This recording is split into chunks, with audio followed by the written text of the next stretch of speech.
Live from the 1480 AM studios, KPHX in Phoenix, Arizona.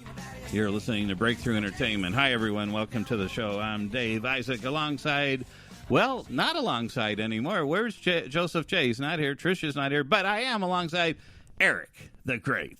Thank you. You're welcome. Eric's our great producer. But I'm very excited because today, Eric, we have a special guest. He has been all over the country, both conventions, Democrat, Republican. He's probably, I don't know. We'll have to ask him how he sees this political climate. But he's Couldn't miss the bus. Yeah. Oh, I saw Nelson, by the way. Yep. But he's author of this great book, How to Press America's Reset Button, a simple, safe, legal, and effective method to regain control of our government. You know, when I was reading this, Eric, I when it said simple, safe, legal, I was thinking of birth control. But guess what? Maybe It's kind of like that, isn't it? Yeah, it might be. It's so crazy. Sean Burke, welcome to the show. Dave, thanks. Thanks for having me. You know, we've talked over the phone a bit, so now being in studio is really cool. This is very cool. Hey, I forgot to mention the lovely Kathleen. I always mention her, and it's nice to have Kathleen here because you've missed a couple weeks, I think. Yeah, but she's back. So, Sean, we've had some great talks. Yeah. You've driven all through the country, all over the country. Really, it's more than promoting your book. You're really trying to make a difference in the world. Why don't you describe a little bit what your book's about? Well, the book is just to give some legitimacy of what you're doing, really. You need to have a book out there, and it is the message. But 4 years ago, Dave, I just had an epiphany. I figured out that they didn't know what they were doing in Washington, and the biggest problem I have is the national debt, and it just has doubled in the last 10 years. It concerns me for my kids, and I just couldn't sit still anymore. I couldn't just complain. I felt like I actually had to go out and do something. Yeah. Did my own research and came up with what I consider to be the only power we really have under our Constitution. Wrote the book, got the motorhome, started a nonprofit. I've been on the road for 10 months, 39 states, 25,000 miles, both political conventions, many of the candidates' rallies, through the time. I started in Iowa, so I started with the caucuses in Iowa, went up to New Hampshire, and so I saw a lot of the early candidates before they were even maybe going to be someone. Specifically, Donald Trump. I went to one of his early rallies. How was that? I walked in skeptical, and walked out knowing he was going to be the nominee. This was is that right? Because you saw the enthusiasm or whatever? His charisma, and I'm nonpartisan. I'm not endorsing him or not, but his charisma so outweighed any of the other candidates, I thought there's no way that anybody's going to be able to compete with the power of the man. Right. Just his personality and the way he drove a crowd. The crowd went crazy. And he still does, doesn't he? Still does. That's what he's about. He's very much of an energy guy. Yeah. Now, whether or not you like his policies or not, that's a whole different thing. But I just walked away thinking, this guy is... I walked in thinking, I don't know why this guy's in the race. And I walked out thinking, he's going to be the nominee. He has some personality. I guess that does help. Celebrity status always helps. And so did you weren't able probably to talk to him. He's probably surrounded by it was tons of people. Thousands of people were there. Yeah, that's interesting though. But I went to Rubio's, I went to Bush's, I went to Clinton's, I went to. Oh, you did. I went to almost everybody. I didn't get to Bernie Sanders, but I went to a lot of the different. He candidates. gets some crowds too, or he did. Oh, huge! And it just never worked for me to go to one of his. But I went to a lot of the others, and Hillary Clinton's was very intimate. It's interesting if you ever. I'll tell the American public when a presidential race comes along, go to Iowa and then go to New Hampshire because you can get an intimate, up close view of the presidential candidates before they become big. And you can get into these things free. Really? I didn't know that. Absolutely. I just went to a church. She had a little a meeting in a church. I sat 40 feet from her. Oh, wow. You can do that at the early ones. Later, the crowds get bigger and bigger and bigger. Then it's tougher. And go to Iowa and go to New Hampshire, and they're wide open. Hey, that's a good idea. So in 4 years, I wonder who we'll be seeing in 4 years. In 4 years, it's going to be interesting. Eric, who are we going to be seeing in 4 years? Who's going to be there? Hopefully none of the above. We'll probably see Bernie make a comeback. At 92 possible. Years old. No, I'm kidding. Well, I think you'll see Rubio come back again. I think so. I think he's got looking for the future. Out of all those, probably he's the one that will come back. Yeah. Well, maybe Paul Ryan. Well, he didn't run this time, but yeah, possibly. I mean, yeah, well, you're right. But and then Rand Paul probably, and you know, some of those guys. Yeah. But yeah, anyway. Yeah, that's interesting. Well, it's fascinating. I know we don't, you and I haven't really talked political. We get a couple comments in here and there. But you know what, to me, let me read this and see, and then we're going to apply your book to this and see how we can do it. No, it's just about birth control, or yeah, it is indeed. Eric, do you have any for sale out here? I don't have any prophylactics. I'm sorry. Okay. So here's the challenge. I think everyone knows the system is corrupt, right? Pretty much, with power, greed, ego. I think it's people just sort of get immune to it. They accept it, it seems like. And the evidence, it seems so clear in today's, especially today's political environment, because both candidates have their, it seems to have their issues. So, again, I'm not going to say who I'm endorsing either. However, it does seem interesting to me where a former president who happens to be the husband of one of the candidates. See, I'm not mentioning names. No one knows who I'm talking about. No one knows who you're talking about. Meeting secretly with the U.S. Attorney General at Sky Harbor here in Phoenix. Like all of a sudden, both their jets just sort of landed here. Happened to be in the same spot. I'm not sure how that happened. That's pretty talented. And it was just before the FBI recommends not to prosecute. It was interesting. Destroying 13 mobile devices with a hammer. That's what they're reporting. A subpoena being issued, but still limiting thousands of emails. Not knowing how to determine if something is classified. I think to an intelligent person, you'd start to have to wonder.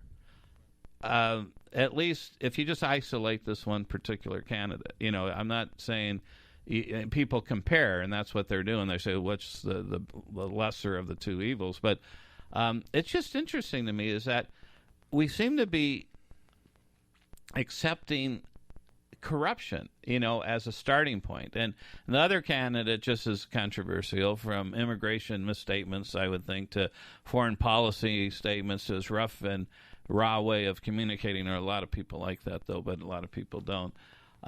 He has his own pretty much controversial stuff. So the problem is that the establishment, and this is where it really gets me, it appears is so entwined with corruption, lobbyists, special interest groups, out of control super PACs. I mean, with all the money, you don't know who's funding the money that's buying elections, it seems to me. Yeah. That it's accepted as normal, and the people, instead of rejecting the whole system, are resigned to accept it as if nothing can be done. And that's where we're going to get to your book. So when you have people from the Republican Party, this is really interesting to me, being so outspoken against their own candidate. Yeah. I mean, really? That they are willing to vote for the other candidate? It's not the parties, then, that are the problem. It's establishment, where Democrat or Republican, that bonds the corruption. I think that's one of the issues, is that the establishment Republican Party, too, would rather have Hillary, even though they say they don't like her, because she will keep the establishment going. And they're part of the good old boys club. That's how I look at it. So, of course, the media is not helping. No. Taking full advantage of the system in order to create ratings, fuels the fire. Huge ratings. No doubt about it, especially now. And it actually gets excited about who will spend the most money on ads. The ground game. I mean, it sounds like a sporting event. They go, oh, she's going to outspend them. How? They're admitting, like, okay, who's going to buy the election? It's like, are you kidding me? So is this a sporting event where money is the goal, lies are the strategy, and power is the purpose? Or is it truly trying to find that moral, uncorruptible person who will make a positive difference in the lives of others? So I'd like to have that happen. Yeah. That last one. So that's sort of the frame. And so maybe let's get into your book a little bit, because I like the book a lot, and it's, Chapter 6, Unshakable Truth, Ultimate Power is You. Chapter 7, Truth and Lies, and that tells it all. So how do we apply, based on this almost acceptance that, hey, there's nothing wrong with the corrupt system almost. I mean, everyone would admit it's wrong, but everyone's tying into it. Well, I'll tell you, I think that people know it's corrupt and wrong. Yeah. And I think they don't know what to do about it. As I've traveled around the country, so many people have said, we have to do something.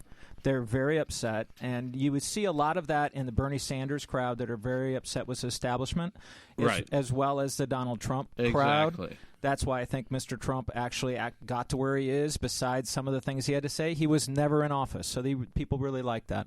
So there's a large swath of our country right now who understands that we're going in the wrong direction. I think a national poll recently showed about a third of likely voters think the country's going in the right direction. So that puts 2/3 thinking it's going in the wrong direction. Now, the other poll is 15% of likely voters, 15%, think Congress is doing a good or excellent job. 15% of us. Pathetic, right? Yes. Now, we're a democracy. We're a republic, but we vote democratically. So we should at least have 50%, I would think. We'd have 50% of the people should think the country's going in the right direction. 50% should think Congress is doing a good or excellent job. But that's so far skewed the other way, there's something going wrong. So I've found, and it was me, I'm the one who went through this process. So what do you do as a citizen if you feel like you want to make some kind of change? Yeah. And what happens is people who are frustrated opt out. A lot of people have told me this election they're not going to vote because they're so fed up. And now that makes sense in a lot of things. It makes sense that, let's say you don't like the NFL, you're mad at the NFL. Okay, well, we're going to opt out. We're not going to watch TV. There are going to be fireworks with NFL tomorrow, by the way. Why? You heard about that? No, what? Well, Colin Kaepernick, the 49er quarterback, and it's his right to do so. With the national anthem. With the national anthem. But the rumor is there's going to be a lot of teams. The first weekend of the NFL season will be doing that too.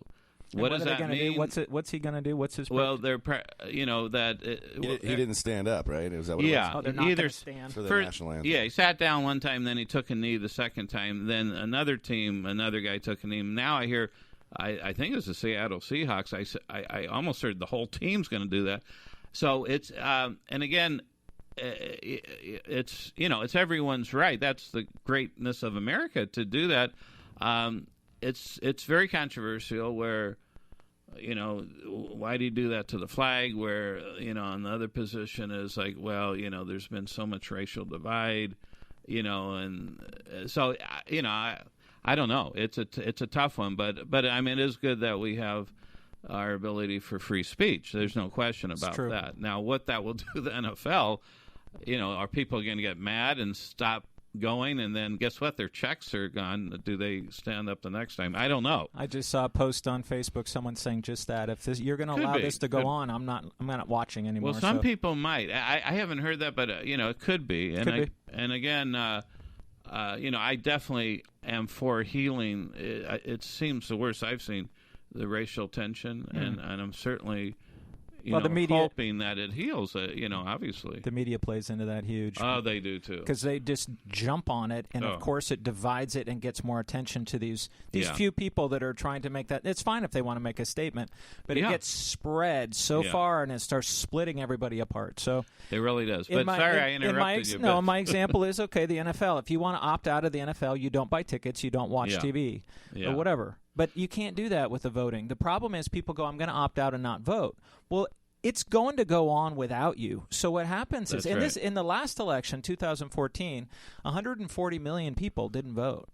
It's the worst. What percentage was that? It was. I saw that. I wrote that down. Yeah, it's in my book. I think 63%, 64% of eligible voters did not vote in the last election. Yeah. It's the worst in 73 years.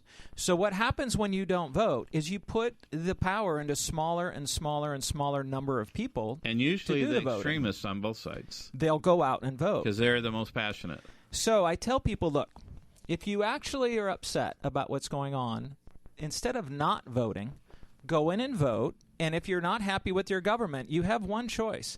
Because on that ballot, usually, is someone representing your government. Unless it's in Florida. Then you don't know who you're voting for. Right, Eric? Remember that? What was that? I was the hanging chads or something? The hanging chads. I guess that was confusing. I'm always confused. Well, I mean, obviously they weren't punched if they're still hanging. Well, that you're right. I mean, that can you would consider that a punch, wouldn't you? A hole being punched. I would have. I wouldn't have. I mean, they didn't accidentally hang. They didn't accidentally get in that. They would have been punched. That was a crazy one. That was crazy. But on the ballot, it's going to show who's part of your government now. Your incumbent. Vote for the new person. Don't vote for the incumbent. That incumbent represents your government. It's your only power. You can hold up a sign and sign a petition and burn yourself in front of the White House, and it doesn't do any good necessarily. Yeah. The only power you have is right there in the ballot box. So you go in and vote for the new guy, gal. Let them have a shot, and in 2 years, if you don't like what they did, then they throw them out. Yeah, that's the only thing you can do, in my opinion. Is instead of opting out, actually go in and start throwing out the representatives of your government. They're your management team in Washington. If they're not doing a good job, get rid of them. See, I like how you equate that to like a management team, board of directors, or that you're really focusing on Congress. Yeah, very much so. Yeah, and that makes sense but people, I think they get. What do they get? Hypnotized, mesmerized? Or they get all of it. Money. Money. The commercials. Yep. On both sides. I'm Fox not TV. picking on one or the whatever other. You're watching. Yeah, I mean both sides do it, and I think, and people really are they really delving into the facts to really understand, or they're just hearing the spin? They're hearing the spin. Yeah, it's the easiest thing you can do. So they're voting based on what? Well, you have it on page, let's see. Where was that? Page 44, I think. I love that you're digging into the book. Yeah, page 44. Okay, that's cool. Deception, lies, propaganda, misinformation, altered facts. That's how they're voting. Yeah. How do you vote on... Can you imagine in college taking a test based on altered facts? Yeah. How would you even... How could you get out of college, right? Here's the problem, though. People don't realize that what you're getting on the news necessarily is twisted. And I can tell you an example, a prime example. I was at the Republican convention and happened to listen to Mr. Trump's acceptance speech. Oh, yeah. And I drove from there straight to this place I was staying in Cleveland with two other guys. We walked into the home, and CNN was playing. And what they were showing and talking about was nothing what we just saw at the convention. It was totally twisted. It's amazing, isn't it? We all stood there literally and went, what did they just do? It's not at all what just occurred. So I've seen that too often in the last year. I'll go to a rally. I'll then go listen to it on the news. It's not the same. It's not even the same. They twist it. They do twist it, and they're smart enough. They're doing it intentionally. I just last night. Now I'm not going to pick. I could pick on all the major networks: Fox, MSNBC, and CNN. I can do that, but I'll just give you one example because it's the most recent example that happened the other night. Rachel Maddow, very popular MSNBC, right? Rachel, host. Yep. Very intelligent. I mean, really smart, no doubt. Has great stories, a lot. But right after she was commenting on Donald's, that foreign policy thing with Matt Lauer. Yeah, exactly. And, Donald made a comment, which I understood what he was saying, that the generals are pretty much, resigned to rubble or made of rubble or something, right? You've heard that? Yeah, I know what he was saying. He was trying to say that they have their hands tied. They really can't do anything. Exactly. It was so obvious. It's like, Obama wasn't listening to him. So they're like, okay, they're rubble. He wasn't saying the generals or the military are a bunch of rubble. Really, a baby would have understood that. So Rachel, I happened to turn on MSNBC, and there it was. She was twisting it. She said, Donald Trump said the generals are rubble. It's like, really? You're so smart. How come you could not understand that? It's mind-boggling. Then, of course, Hillary jumps on it and blasts them. But he wasn't. Right, Eric? It was so obvious. I took it to mean that they have their hands tied. Yeah. They're not able to do what they really want to do. Amazing. To me, that kind of twist is such a disservice to our country. It's no longer just reporting the facts. They're competing with Facebook. They're competing with Twitter and YouTube, all the networks, all these guys. And so they're trying to get to the extremes. They're trying to twist it so that you want to come. Oh my gosh, really? Did you hear what they said? I've got to go back and listen some more. So it's no longer the news. It's just no longer facts. It's skewed. Yeah. And people don't get it. And when they hear the news, they take it somehow as the gospel truth. Exactly. And that's the problem. somehow, and I'm just, based on my experience, I'm not, again, picking one or the other, but it seems it happens more with Donald to be misunderstood. Because I listen to what he says, and I go, no, he really didn't say it like that, But they're making him say, Hillary, well, she doesn't have to say much. It's all the email stuff, so that's... They go after that. That's more factual. It's like, what was it called? The bleach thing? They bleached out the emails? Bleach bit? What was that, Eric? There was some I don't know. expensive product to destroy all these emails. So I'm just thinking, if it's about yoga and personal emails, why do you get this sophisticated program to wipe it clean? Yeah, it's like, to me, from a logical person, that sounds really, really weird. I don't know. Yeah, it's unfortunate that this is what's going on. And I've been at a Donald rally, more than one, and I went back and they take a snippet of what he said and they turn it a certain way, and it makes him look insane. Yeah. And it's unfortunate. Now, with Hillary, I think she's been in the public so often and so long. I think she also knows how to say things. She does. So it's little harder to twist what she has to say. Yeah. Mr. Trump is newer at this game, so he feeds them, and it's easier for them to play with. She's been in the game longer, and I think it's harder. A long time.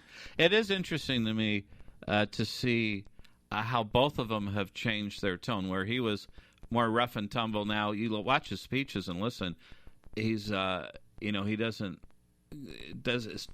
doesn't really break away from the teleprompter much anymore. Well, they're coaching him to make sure he doesn't do that. I think much better, by the way. And then Hillary, who was usually like shouting at people, the last couple of days she's very calm. So someone's told her too. So it's interesting, a case study of perception. Yeah. And I find it really interesting. Well, Yeah, no. Yeah, we'll go to 11:30 though. The hard breaks.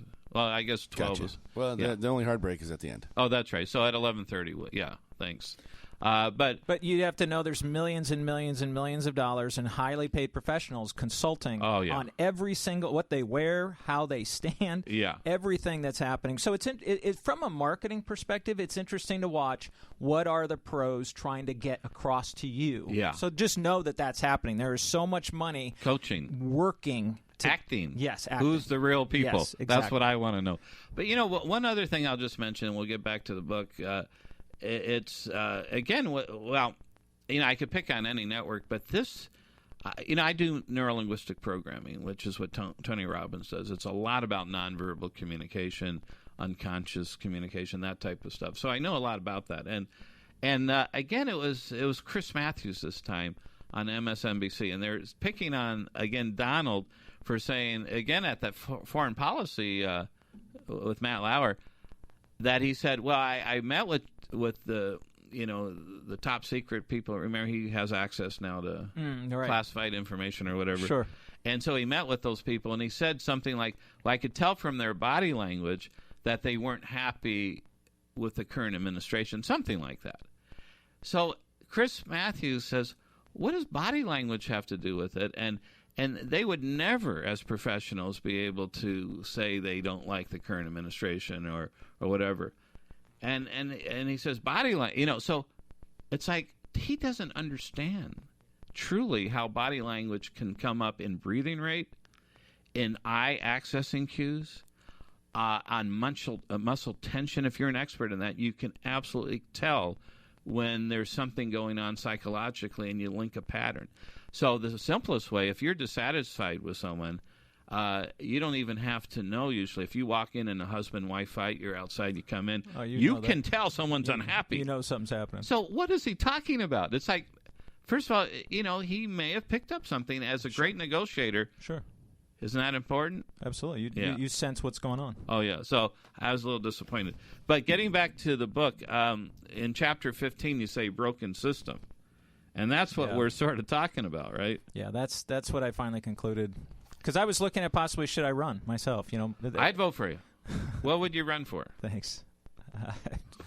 I don't know. Come on, Eric. Let's get him to run. Running from. Yeah, that's really, right. I'm trying to run from now, but the Senate would be a good place to go. I think the House would be tough to get anything done, but the Senate would be interesting. Oh, that would be cool. From California, right? I don't know. I'm from South Dakota, so. But you live in California. Yeah, I do. Yeah. My great-grandfather was a 7-term congressman from South Dakota. Oh, really? So, yeah, it was something that potentially could have happened. But anyway, I looked at, should that be a way that I make change? And I think that we need to make change from the outside versus the inside. Yeah. Because it is I know good guy. There's 2 sitting senators from South Dakota that I know. One I used to work with, and the other one was my insurance agent. They're senators from the United States Senators. Oh, wow. I know them. And they're not bad guys. Yeah. But I think you get into the system, and it's so... it's blinding, isn't it? And you have to raise money constantly. You know that time, that 60 Minutes piece a couple months ago where the congressman came on and said when he got to Washington, the party informed him, you need to spend 30 hours a week raising money. 30 hours a week. That's so they have to go. That's huge, right? You have to go across the street, down in a basement to a call center, literally a telemarketing center. They hand you a script. They give you the list to call. And you call people? And you call, as a senator or congressman, you call people to raise money for the party and yourself. 30 hours a week. So it is about the money. There has to be, because it costs a couple of years ago. They the last election, $1.5 million average to win a House seat. Oh. $10 million average to win a Senate seat. So if you're a House member, you have to raise about $60,000 a month. Oh, man. To have enough money in your campaign to probably win your next seat. And a senator is $140,000 a month. On average, they need to raise. What does the president cost? It didn't have that number. I don't know. Way more. I hear millions, tens of millions. I think I heard. What, Hillary May hit $1 billion? Is that what I heard? I mean, that's wrong just out of control. What that is. It's sad, right? It is. It is a sad, because they get these ads on, and usually they're a little distorted. Oh yeah, and negative. And negative, so it's like we're voting based on negativity. Absolutely, and that's what wins. People always say, "Why is it negative?" It's negative because that's what wins races. It certainly seems that way, which is incredible. So continue the discussion about your book is, and I agree with you. I think but here's the question: the solution, you said, get people to really understand and vote out the Congress people that don't perform. Just vote for the other person. How do you get people to understand that? I know your book is the first step, so people can read it. But there's so many people that just will rely on TV. They're used to TV. They get hypnotized in TV. They're a hypnotic state. The advertisers are using hypnotic language patterns to persuade people. So that's, I think, the real challenge. It is. And I liken it to, I feel like I'm trying to light a match in a hurricane. Oh, wow. That's not... How about that? Wow, that's a good one. Or on a ski lift. Yeah. Yeah. Or on a ski lift, yeah. It's. I don't know how you do it. I will tell you one-on-one. I've had people walk by me and go, I'm not voting this year. Just literally walk by. I was at a booth up in Sturgis Motorcycle Rally. I had books out and I had T-shirts out. Oh. And the guy walked by and said, I'm not voting. And I go, well, and I just literally in like 1 minute told him this idea. And he said, oh, that's a good idea. I'm going to vote now. Oh, so you help instantly. People haven't thought this through, that instead of not voting, you actually have power to overthrow your government peacefully, just the way the Founding Fathers intended. If you're unhappy with your government, you actually walk in and throw them out. And so when you have 140 million people not voting, if you just had 10%, 1.4 or what is it? 14 million vote this way, you would change Congress dramatically. Yeah. So to get that message to them, Dave, is why I'm sitting with you. Yes. It is I need to get on national media, which we are still trying to break through to get to. Any of them, like MSNBC Not or yet. Fox? No, we're talking to a number of the national right now. Oh, that'd be cool. But part of it is I have to have enough credibility for them to think that I'm worthy. You know, it's all about who am I and who else. Because here's the other thing. They're trying to fill time. But Donald Trump and Hillary Clinton are filling a lot of time. They don't necessarily need a lot of other people to talk because there's so much going on in this election. Every second. It's just they have stuff to talk about all the time. So a guy like me comes along, they're like, well, I don't know. I think we should talk about Donald Trump today instead of you because we're going to get higher ratings. It's all about the ratings. That's a tough one. This is an interesting election. But Eric, you said about credibility. I think this radio show and this station will do it, right? Give them credibility. Don't you agree? Yes, this is exactly where he needs to be. Yeah, see, Eric knows what's going on. It's from here. It's the launch. Actually, is what this is. This is the launch. There's no question about it. In fact, I'm looking at my phone now, and this is Anderson Cooper. He's calling, right? I'll tell him we'll call him back. Well, we've had Kathy Griffin on, and she's buds with Anderson Cooper. There you go. So we're 6. What's it called? 6 degrees of That's separation. 2 degrees of separation. Oh yeah, 2 degrees. See, yeah. So. Yeah, I don't know. I agree with you. I think you're definitely doing the right thing. It's just you're up against money. Sure. Massive ads, massive distortion. I have the figures right here. You want to hear them? Yeah. All right. So Hillary Clinton has raised $315,353,001. I don't know who threw in that $1, but Donald. and the super PACs have raised $120,108,804 for her. Donald Trump has himself raised $125,220,911. Super PACs $35,347,440. And then, of course, we have Gary Johnson and Jill Stein. But what does that matter? So that's almost $500 million for Hillary Clinton and about $200 million for total so Trump. far is $992 million for all 4 of them, and then the super PAC total is $502 million. Whoa, that is huge. That's a lot of bucks. That is wow. I'm just wondering who. Well, we know some of the people go in the super PACs, right? The Vegas guy. Sure, but there's a lot of individuals out there throwing money in. Man, that is. See, that's what people loved about Bernie a bit, because it was like an average of $27. So you're not being bought by anyone; you're just being supported by a whole lot of people. And it's the way it should be. I think the money in politics has to be reformed. I think that's one of our biggest. Like things. they have here in Arizona, clean elections. Oh, that would be good. That'll happen. Yeah, that's going to be tough. I know. Why don't we take a quick break right now, and when we come back, we will continue our discussion with author of How to Press America's Reset Button, Sean Burke, who has traveled all over the United States, and we're going to ask him some of his favorite remembrances or circumstances, states, events. This is Breakthrough Entertainment live on 1480 AM KPHX. We'll be right back. Used to mean you were a communist, but now it paints the flyover abyss. And blue means you're always pro-choice, but I think only women should have that voice. I got all these things on my mind, and they're running around there all the time. But I'm getting tired of hanging around the mall chicks. All I want to do is talk about politics.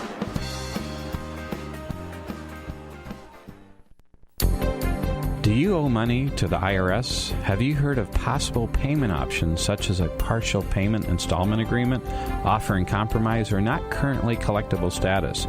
Knowing that you have options and what those options are will greatly relieve your worry and stress. Hi, my name is Dave Isaac, CPA and former government tax auditor. If you are curious as to what options may be available to you if you owe money to the IRS, my 25 years experience as a CPA may very well help you in these times of uncertainty. Stop worrying and start learning about what options you have. If you just want to talk to someone about your IRS debt or want specific advice, I invite you to call me at 602-625-3074. That is 602-625-3074. And when you call, ask for me, Dave Isaac, CPA and former government tax auditor. At Birnbaum and Speen PC, we want to help you work on your business, not in your business. We take a simple approach. You know your business.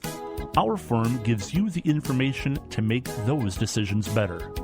Our firm takes a proactive approach to your accounting needs, and if you look behind the numbers, you'll find there are hidden opportunities that we try to impart on you.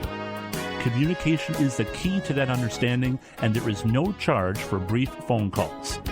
Contact us at 602-266-5633 or email us at mitch@jfbpc.com. Birnbaum and Speen works to increase your understanding of your business in order to make the decisions necessary to move your business forward.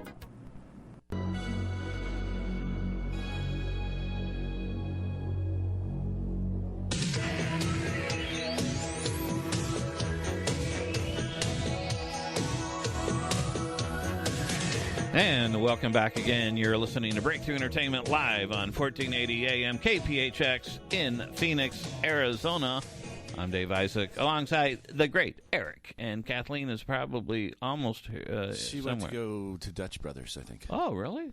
You know, I hear that's really one of the best of coffees, right? And everybody that works there is so friendly and happy. They are. It's weird, but it's always so crowded. It's hard to get in. Have you noticed that? That's because everybody's so nice and so happy. Oh, yeah. Everybody wants to go there. Yeah, it's really funny, actually. But I've had it once. It was tasty, I will say. Very good coffee. Yeah, very, very good. And we are honored today to have the author of How to Press America's Reset Button, Sean Burke, in studio. And, Sean, you've been all over the nation. I have. So tell us some of your more interesting experiences that you've had traveling, if you can. Well, I guess we got to get the blooper button ready, or the what's it called, the dump button. You know, nothing too extreme other than some crazy weather up in New Jersey. This winter, it was 3 degrees with about 30 degrees wind chill in the motorhome. That was a little rough. Oh, wow. So just cold, really super cold. So I've had that. But just the other day, I was up in, I think I was in Colorado sometimes I escape to a state park to try and sleep. Because if I stay in Walmarts a lot. And people knock on the door? They do knock on the door. It's also noisy with cars. So it's a little hard to really get rest. Yeah. So sometimes I escape. I would like to put a cloaking device on Nelson if I That could. would be nice. I'm a big Trekkie, by the way. I would love that. Yeah. But I found a place in a state park that was mostly deserted, way on the outer edge of this place. It was by myself, and I'm taking a nap, literally, and then there's a knock at the door, and I open the door, and there's this guy who had been fishing all day, and he's smashed. Oh, no. So he's sitting on the picnic table challenging me. I'm just waking up. He's like, "Did I just wake you up?" I go, "Yeah." He's like, "Oh, sorry." I'm like, "Yeah, don't wake me." What? He goes, "What are you doing way out here?" Anyway, we had this conversation back and forth, and finally, I go, "I don't owe this to you. I'm not running for anything. I'm just out here trying to help." And finally, he admitted, he goes, "You have a lot of guts to be out doing this. Thank you very much." Bought a book, signed it for him, away he went. So, oh, cool. I run into all sorts of. That was kind of a funny guy. No, that's a funny one. But you're not taking a position. No. So you're not alienating anyone. No. You're just trying to help. Yeah, just trying to help. Yeah. But I'll tell you, Dave, the biggest thing for me is the amazing cool people that I've met. So many cool people in this country. It really has brought back kind of my belief in mankind. It is kind of a weird. Well, that's good. Not that I had lost it, but yeah. There are good people everywhere. People who care about the country. They care about their kids.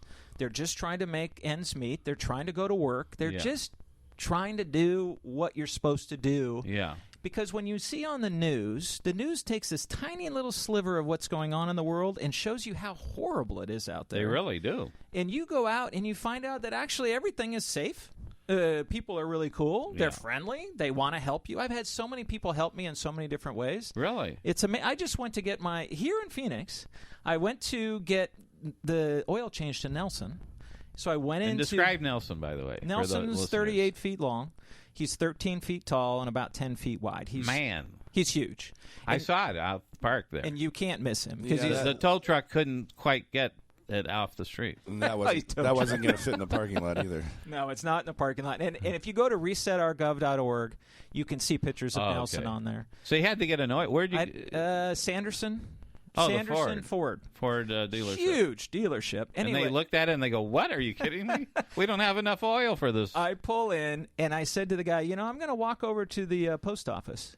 He goes, "I'll give you a ride." So my service advisor throws me in a car, drives me over to the post office because I had to do some. It's hard to pull. And they held you for ransom. No, I'm kidding. He stayed with me. He did? And brought me back. I'm just like That's little nice. things like that. That is nice stuff. People helping when you need it. It's amazing. There's a lot of cool people in this country. That's probably my biggest point of this whole trip is how amazing, first of all, beautiful the country is. Oh, yeah. But how cool the people are. I think there's a second book in you with traveling all over the country. There's probably a lot of different books, I suppose. I don't know what that or could a movie. be. It sure could be. Did you take any film? of? Oh, I've taken film, yeah. So that who knows? That could be a documentary is yeah. what potentially. I have a friend who wants to make it into a documentary. So I don't know. We'll see. That'd be really, really cool. When did you get to Phoenix? A couple days ago, or what's today? Say Saturday. Wednesday, I think. Have you? What did you do in Phoenix? I mostly stayed in an RV park up in Scottsdale. Nice. So I'm just south at Old Town. And Yeah. so I would just walk up and Beautiful most there. amazing restaurants. Oh, yeah. So many. What are some of your favorites that you? Cafe Forte. There's a little place called Cafe Forte that has excellent lunch. I was just there's a couple of ice cream places up there that I like too. Yeah, there's some good stuff. That's a nice area. I love it. Yeah. Very nice. How about did you go to Tennessee? Oh yeah. I heard there's great barbecue place called Jack's. Is that in Memphis or is that in? I'm familiar with Jack's, but I can't remember which city it's in. I forget too. But Memphis has amazing barbecue ribs. Yeah. But Memphis and then up into Nashville. Nashville is. I went to the Bluebird. I don't know if you've watched the TV show Nashville. Oh no, I haven't seen that. If anybody's watched Nashville, there's a place called Bluebird that's featured in Nashville. Wow. And it's a real place where actual singer-songwriters perform, and only about 80 people can get in, and you have to stand in line for hours. And I did that and got in. Oh, that's sort of cool. cool. Yeah, it was very cool. So Nashville's nice too. Anyway, I love Tennessee. I'm not going to tell you a state I don't love. Every state had. They all have something really cool. Went to New Orleans. I went all the way down to the Keys. I went all the way to the end of the Keys with Nelson. Wow. I've done.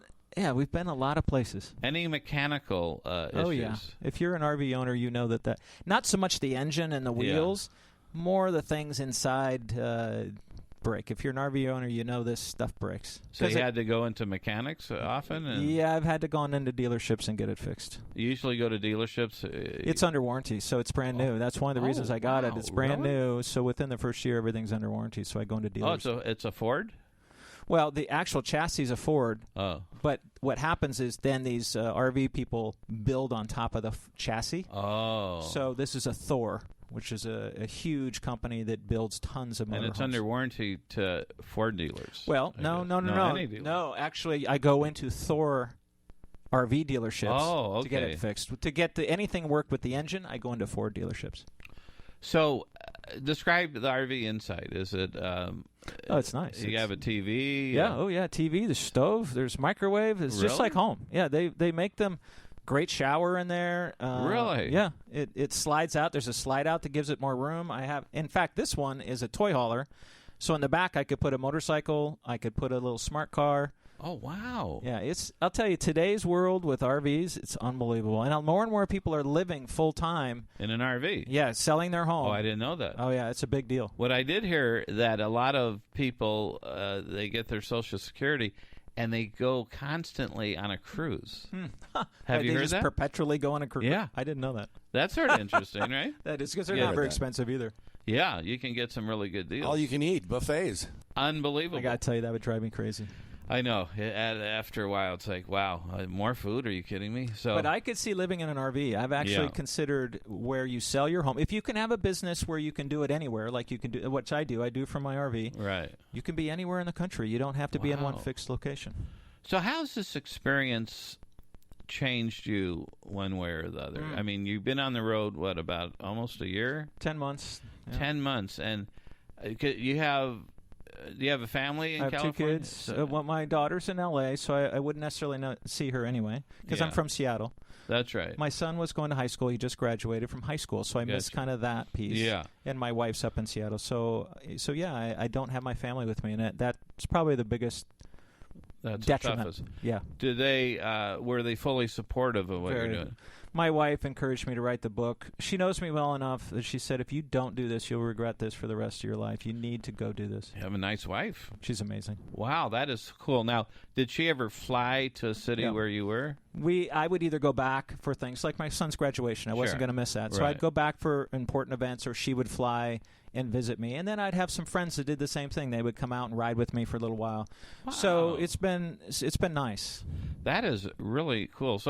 So back to that question, how do you think it's impacted you personally? How has it changed you one way or the other, just through meeting people, just driving and maybe having a different perspective on life, not having to get up and go to an 8-to-5 job or whatever, your whole mission was different. It's different, and Dave, I got to tell you, I'm not sure I'm going to be able to tell you well right now how it's affected me yet until it's over. I do know that I've had to confront or go into an area that I really have avoided all my life. I've not wanted to deal with politics intentionally because it gets people very contentious, and I don't like doing that. But I felt that I couldn't not do it. So I feel good about the fact that I am doing what I think I need to do. Yeah. Whether it's easy or not, I just feel it's the right thing for our country, and somehow I feel like it's kind of my duty as an American that I feel like I need to stand up, and I'm going to regret it if I don't. It's kind of like here's my example. The house is on fire across the street. There's a family inside. So what do? Do you stand there and videotape it, or do you run in and try and save them? Yeah. And this is a case for me. I feel like I need to try and run in and save them. And it's cost me a lot of money. Yeah, I can imagine. It's not necessary. I don't know in the end what the benefit will be, other than I feel like I tried. Yeah. So as far as my integrity to myself, I feel like I'm doing what I should do. So that in itself is a great reward, however. It is. Because, see, you're planting the seed. That's my payoff. Yeah, it really is. The book plants the seed. It does. And backing up the book by you actually talking to people throughout the nation will plant the seed. And the thing is, it may happen immediately. It could be 10 years from now. It could. And this is how things, people have told me this is how things start. Yeah. It's hard to see when you're in the middle of it, but I've had people write me and say I wasn't going to vote this year. I read your book, and I'm absolutely going to vote now. See, that's a good feeling. And that's exactly. I mean, that makes it almost entirely worth it. And the beauty is on Amazon, they're all 5-star reviews for the book, which blows my mind. It's excellent. Wow. I can't. It's hard to grasp that, but people like it, and who do read it. The trick is people are reading less and less. Yeah. That's true. So it's how you get this message out to people with all the other stuff going on in the books and videos. And so it's a challenge. This has been the hardest thing I've ever done in my life. I'll tell you that, bar none. Really? Well, I got to say, the book it's easy to read. It's not like a textbook. A lot of books scare people. They look at it, and they see the small print, and it looks. But this is a very easy read, but very profound at the same time. And I think, oh, you're welcome. And you have quotes at the beginning of each chapter, like this one, Thomas Jefferson, "The care of human life and happiness and not their destruction is the first and only legitimate object of good government."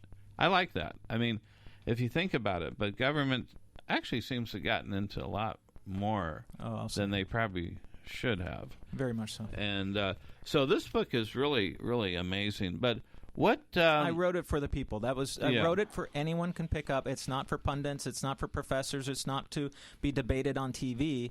It's for citizens to be able to pick up and feel better about their country and what they can actually do about what's going on. It would seem this is the perfect time for people to pick this book up. And we still have a few minutes, but let's give it out again. How to Press America's Reset Button. We're speaking with author Sean Burke.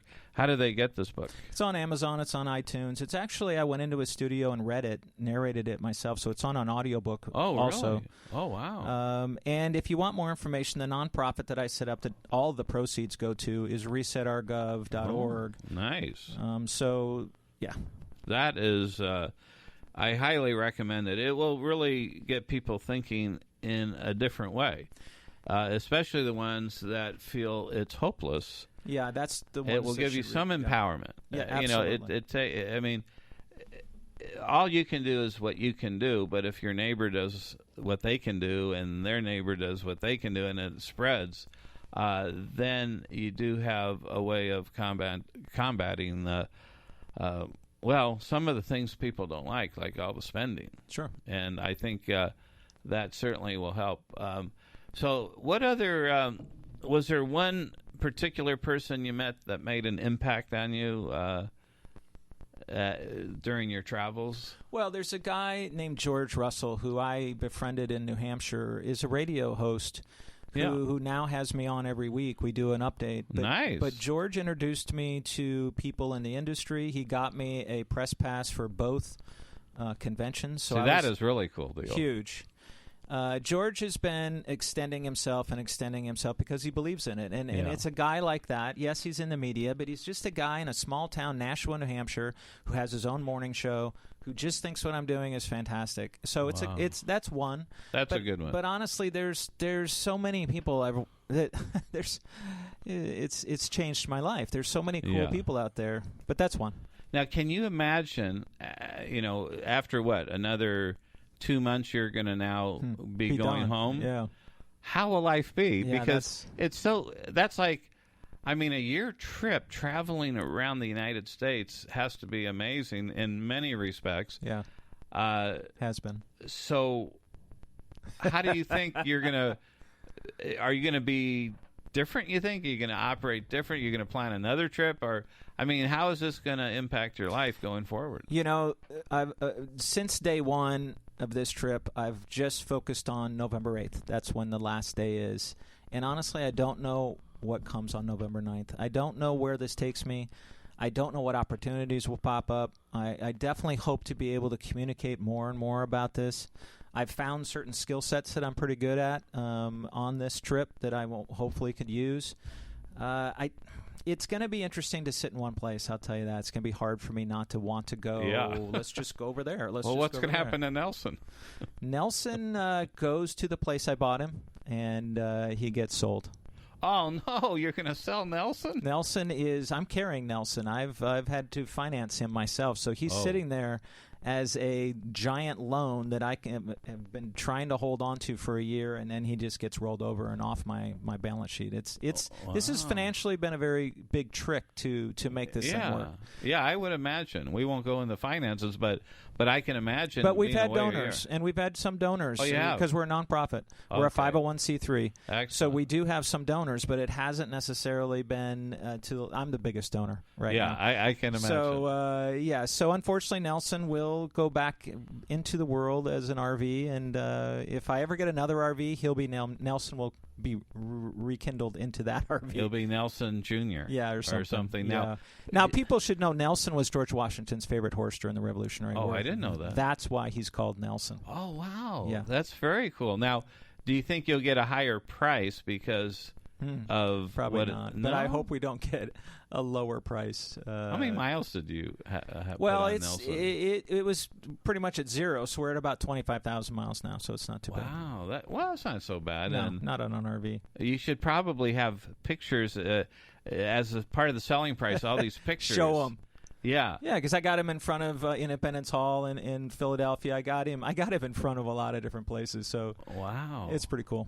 There could be a coffee table book just of where Nelson's been. See, I don't know. Maybe there's a way to save Nelson. We should have. Let's start the Save Nelson campaign. Yeah, that's what I'm thinking. Because you'd probably want to keep Nelson it. Museum. I'd love to keep Nelson. Everybody would like to donate to Save Nelson. Let's do it. ResetOurGov.org. Bring it on. Yeah, that's what I'm thinking. Because you got to be somewhat emotionally attached in a way. Oh, yeah. And I've had people write and say, they feel like Nelson now is real.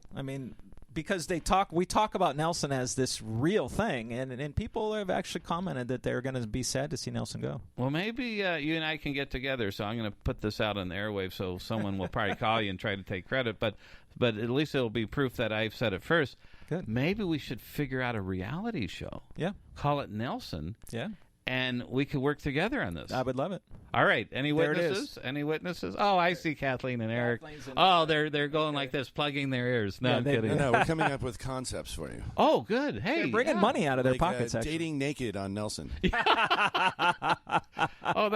good. I like that. That show went off there real quick, didn't it? We were watching it last night. It's so. Oh, it's still on there. It's on Hulu. We is it current or just reruns? I don't know. It was ridiculous. Remember, we had one of the actresses. Really?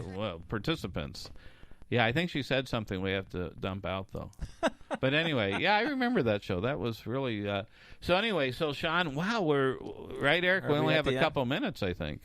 So, any last parting words you'd like to say? Well, the message is this: you don't opt out. If you feel like you don't want to vote, do the opposite. Go in and vote. And if you're not happy with your government, vote out who your representative is now and vote in someone else. That's all you have to do. So anyone else, you're saying? In my opinion, anyone, because these guys have messed up for so long. We just need to start scaring the heck out of them that we're back in charge, and they're going to lose their jobs if they're not doing what we want them to do.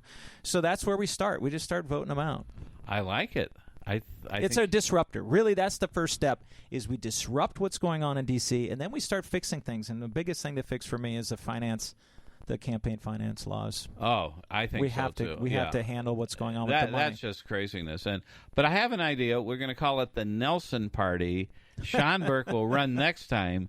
The Nelson Party. You're going to have to pick the Nelson Party. It has its own party. It will have a party. Yeah, a party on the bus and a political party. And a political party.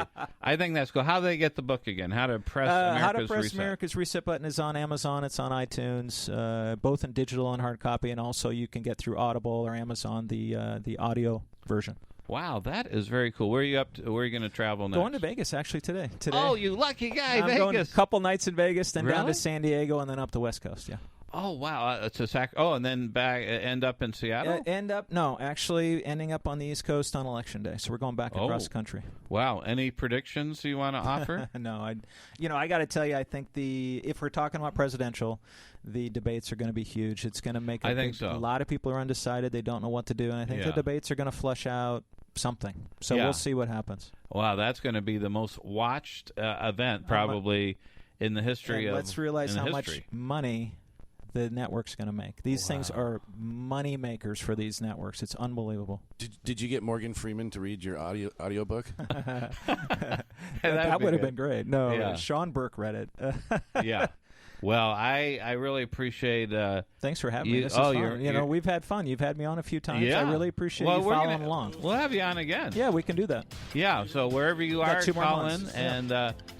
Maybe Election Day. That's a Tuesday. It has to be a Saturday. Saturday, we'll do that. The Saturday after or maybe before. Okay. Yeah, that'll be great. Sean Burke, thank you. Author of How to Press America's Reset Button. Get the book now, Amazon and all those places. Eric, Kathleen, thank you. And everyone, we'll see you next Saturday. Have a great weekend. Brothers, sisters, we don't need the fascist grouping. History will repeat itself. Crisis point when in the hour. Counterforce will do no good. Do you owe money to the IRS? Have you heard of possible payment options such as a partial payment installment agreement, offering compromise or not currently collectible status? Knowing that you have options and what those options are will greatly relieve your worry and stress. Hi, my name is Dave Isaac, CPA and former government tax auditor. If you are curious as to what options may be available to you if you owe money to the IRS, my 25 years experience as a CPA may very well help you in these times of uncertainty.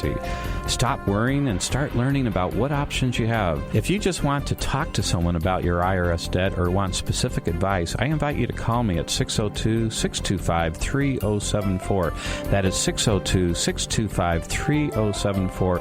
And when you call, ask for me, Dave Isaac, CPA and former government tax auditor. At Birnbaum and Speen PC, we want to help you work on your business, not in your business. We take a simple approach. You know your business. Our firm gives you the information to make those decisions better. Our firm takes a proactive approach to your accounting needs, and if you look behind the numbers, you'll find there are hidden opportunities that we try to impart on you. Communication is the key to that understanding, and there is no charge for brief phone calls. Contact us at 602-266-5633 or email us at mitch@jfbpc.com. Birnbaum and Speen works to increase your understanding of your business in order to make the decisions necessary to move your business forward. Are you suffering from back pain or joint problems? Is stress getting the best of you? Do you want to lose a few pounds? Try healing powers of Hot Yoga Bikram Yoga Peoria. Hot Yoga is therapeutic, restorative, and rejuvenating. Bikram Yoga Peoria is offering 90-minute hot yoga classes. Mention Breakthrough Thinking to receive 1 complimentary class, 1 free healthy meal protein shake, and 1 free wellness assessment. Benefits of hot yoga include reducing high cholesterol, reducing high sugar, improving flexibility, endurance, energy, and strength, improving metabolism, and burning fat. What are you waiting for? Pick up the phone and call now to claim your free ticket to change your life. 623-486-3843. Mention Breakthrough Thinking. That's 623-486-3843. And online, BikramYogaPeoria.com. That's BIKRAM, YogaPeoria.com. This is 1480